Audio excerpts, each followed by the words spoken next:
Bonjour, une vidéo pour présenter la différence entre une imprimante et un périphérique d'impression.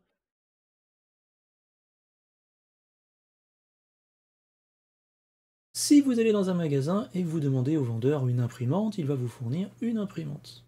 Si vous lui demandez un périphérique d'impression, il va vous fournir aussi une imprimante.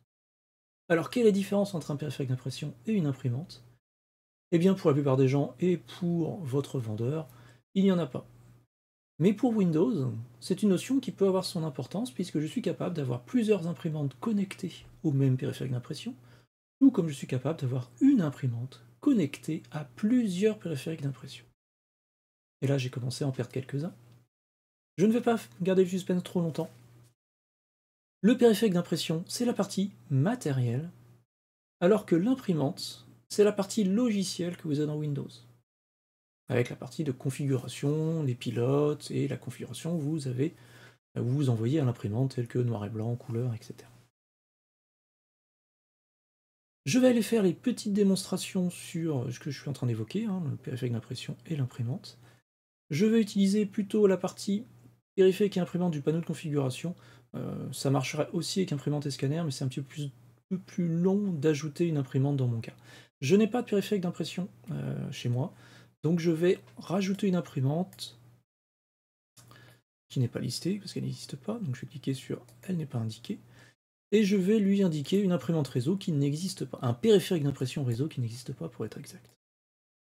Donc ça risque de prendre un petit peu de temps, le temps que il s'aperçoive tout simplement que le périphérique n'existe pas.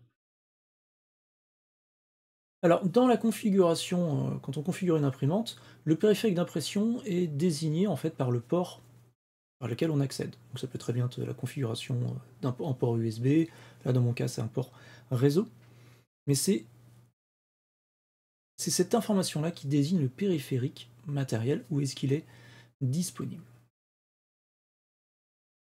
Alors, on va attendre quelques secondes que ça termine, c'est juste pour vous montrer en fait comment se déroule en fait l'installation d'une imprimante sans passer par un logiciel propriétaire de votre imprimante. Donc on va attendre quelques secondes, ça ne devrait pas tarder. Il devrait me demander après, notamment le pilote à utiliser. Voilà, donc là, les confirmations sur la partie réseau, donc je vais laisser générique network card, j'ai pas de spécification derrière, j'ai pas de réelles imprimantes. Le pilote, je vais prendre le premier pilote qui me passe sous la main. Générique, c'est très bien. Bon, comme je l'avais déjà en mémoire, il me dit de le réutiliser. J'ai déjà effectivement créé 2-3 imprimantes pour la démo avant, et je vais l'appeler générique tout court, ici. Et je ne vais pas partager cette imprimante. Imprimer une page de test, on va éviter, puisqu'il n'y a rien derrière, ça ne va pas être concluant. Et on va attendre un petit peu, ça devrait apparaître dans les deux fenêtres, normalement, au bout d'un moment. Je vais prendre les autres, et je vais aller faire un petit clic droit propriété sur les autres, le temps que la dernière apparaisse. Voilà, le générique apparaît. Je retrouve le nom de mon imprimante. Ce qui m'intéresse, c'est le port. Vous voyez que là, j'ai fait plusieurs ports réseau ici qui correspondent bien à des périphériques d'impression derrière. On voit les noms d'ailleurs. Noir et blanc, brouillon, générique, la dernière que j'ai créée. Et j'ai la possibilité ici de dire que je veux activer le pool d'imprimante. Et à partir de là, je vais pouvoir sélectionner plusieurs périphériques d'impression. L'intérêt de ça, c'est que ça me permettra de répartir la charge d'impression sur ces trois périphériques d'impression. C'est Windows qui se chargera automatiquement à partir du moment où j'imprime sur l'imprimante brouillon, il se chargera d'envoyer les tâches d'impression sur les périphériques d'impression les moins utilisés ou qui ont le moins de files d'attente. Donc ça, c'est la possibilité d'avoir une imprimante connectée à plusieurs périphériques d'impression. La contrainte par contre par rapport à ça, il faut que les trois périphériques d'impression utilisent le même pilote. Donc je vais enlever ça, c'était juste pour la démo, je désactive, je fais annuler. Je vais retourner sur la générique qui a été créée, propriété de l'imprimante. Donc le port a son importance, hein, je vous rappelle, le port désigne le périphérique d'impression. On peut avoir plusieurs imprimantes connectées au même périphérique. Ça peut être intéressant, donc là je vais prendre le générique qui est là, je vais le laisser, je vais faire une nouvelle imprimante. Ça va être plus rapide cette fois-ci parce que je vais directement aller lui dire de prendre une imprimante existante.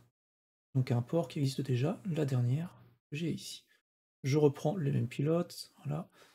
On va l'appeler générique 2. Donc je suis en train de créer une autre imprimante pour le même périphérique d'impression. Donc je fais vite pour la démo, pour qu'on comprenne un peu. Alors, est-ce qu'il va vouloir me mettre générique 2? Des fois non, des fois il les met directement ici. Oui, voilà.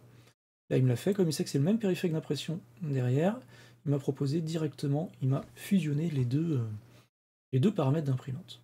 Alors l'intérêt d'avoir fait ça, c'est que moi après, si je veux, je pourrais très bien aller sur générique 2, lui changer de nom, hein, en mettant couleur, je ne sais rien, et je pourrais aller dans les paramètres de mon imprimante, pas ici mais ici.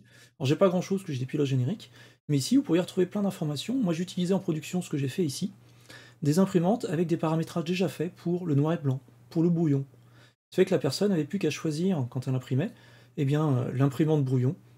Ça envoyait directement au même périphérique d'impression l'impression, sauf que, eh bien, elle était déjà configurée en mode brouillon, ou en mode noir et blanc en fonction de ce que j'avais pré-paramétré dans la configuration de mon imprimante ici. On a d'autres choses qui sont disponibles, dans les choses avancées en entreprise, on a la possibilité de définir des plages horaires pour les tâches d'impression, et aussi des priorités pour faire des VIP. Mais l'intérêt en fait de faire plusieurs imprimantes pour un même périphérique d'impression, c'est de donner des paramètres différents à chacune des imprimantes.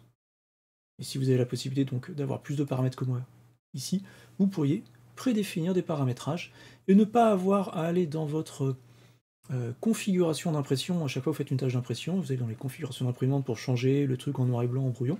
Il vous suffirait de prendre directement l'imprimante listée qui est déjà paramétrée avec les options que vous avez définies. Brouillon, noir et blanc, couleur, ou autres éléments qui seraient disponibles dans les configurations de périphérique ici. Voilà, c'est la fin de cette petite explication ou démonstration sur les différences entre l'imprimante et le périphérique d'impression sous Windows. Merci de votre attention et à bientôt pour une prochaine vidéo.